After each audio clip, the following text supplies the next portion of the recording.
Mark Rogers TV breaking down positional units across the country. We go to the ACC, and one of our prime targets is with, of course, Cam Underwood, State of the U, breaking down the Canes. Let's talk some secondary. It's kind of a sore spot, or could be, because of a number of losses. You bring in a lot of talent, but we've got a lot of proven players here, Cam, that aren't going to be around this fall. Jamal Carter led the team with 85 stops. Corn Elder, we're going to see him on the first day or two of the NFL draft. Trajan Jenkins as well, 76 tackles for each one of those guys. You lost a lot in the secondary. So can you set us up starting at cornerback? Yeah, that's a lot of production lost in the secondary. Jenkins and Carter, starting safeties, both, they're gone to graduation. Elder is going to be a second-round draft pick. I've been saying that since the middle of the season. I'm going to stick with it. Trajan Jenkins is starting to see his draft stock elevate, and Carter. Well, all three of those guys are going to be at the NFL Draft Combine. So you add them. Adrian Colbert, who came over from Texas as a grad transfer, he made plays when he was able to play, but he broke his forearm at Duke, so he missed some time. I'm sorry, at Notre Dame, missed some time with injury in the year. But when he was out there, you saw a different player because he was playing cornerback instead of safety, which he had previously, in his career. So yeah, you're basically missing the starting secondary from last year. Because you could have two starting corners, two starting safeties. Those guys are gone.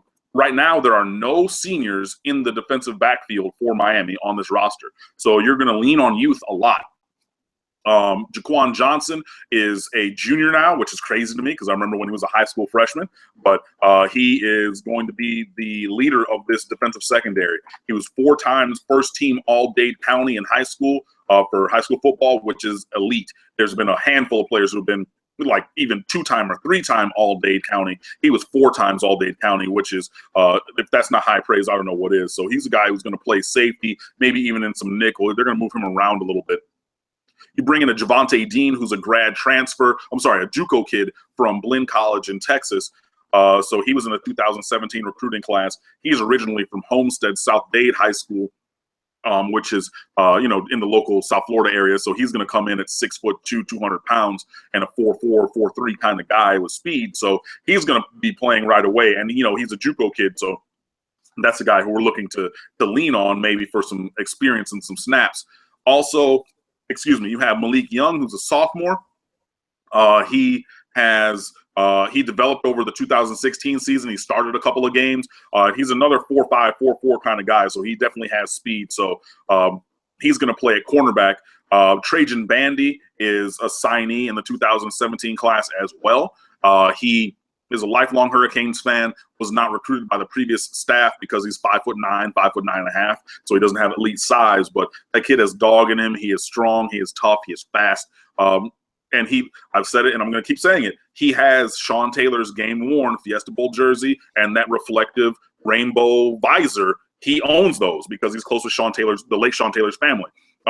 And that's memorabilia that even memorabilia collectors can't say that they have. So, he bleeds orange and green. As soon as he got his Hurricanes offer, he was committed to Oklahoma, decommitted, and about a month later finally flipped over. But he's 100% Hurricane. And he's a guy who can come in and play that slot cornerback position, kind of like Corn Elder did early in his career. That's something you can look for from Trajan Bandy. So those are the guys really, Dean and Young, and Bandy at cornerback. You also have Sheldrick Redwine, who plays cornerback.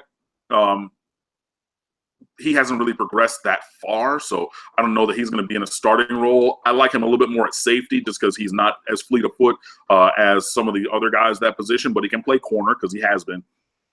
Also, as a recording of this podcast, Miami is hosting D. Delaney from the Citadel. He is a grad transfer, a potential grad transfer at cornerback. He was a first-team FCS All-American at cornerback with 8 PBUs and 35 tackles and 6 interceptions for the Citadel. Got a 4th or 5th round NFL draft grade, but was told if he went to a top-tier team for 2017, that grade could elevate up as high, 2nd round, 3rd round. So he's visiting Miami, and hopefully he ends up signing and coming here as a grad transfer. And that would be the one senior in the defensive back room. And again, this is a guy who could have left from the Citadel and been a 4th round, potential NFL draft pick. So if you add that kind of talent to the roster, develop him a little bit more, and he has size at 6'1", 194 pounds, you add him and you add a Jhavonte Dean, both who have played college football. I mean, Dean was at a JUCO, and Delaney, was at the Citadel, but those are guys with experience and reps, and just game that we could use in the secondary. So hopefully, if you add in a D. Delaney at the cornerback position, that gives a little bit more depth to the group, and then you can see those guys as playing. The other guys at cornerback, Michael Jackson and Terrence Henley, I just don't see them, and Ryan Mays. Technically, he's listed as a cornerback on my scholarship matrix on stateoftheu.com. Those guys are listed at cornerback, but I don't really see any of them being more than maybe a special teams contributor. Mays has continued to be hurt throughout his entire collegiate career, and I just don't think that he's really that good.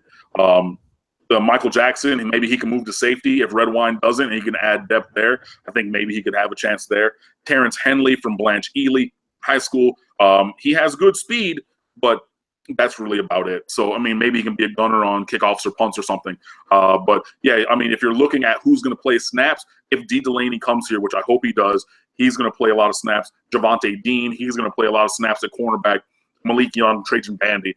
That's probably going to be your 4 guys, and you sprinkle in a little bit of the other guys if we need to. Jaquan Johnson, Malik Young with pretty productive campaigns this past fall. Johnson, 38 stops, 6 tackles for loss, 3 tackles for loss, and a pick.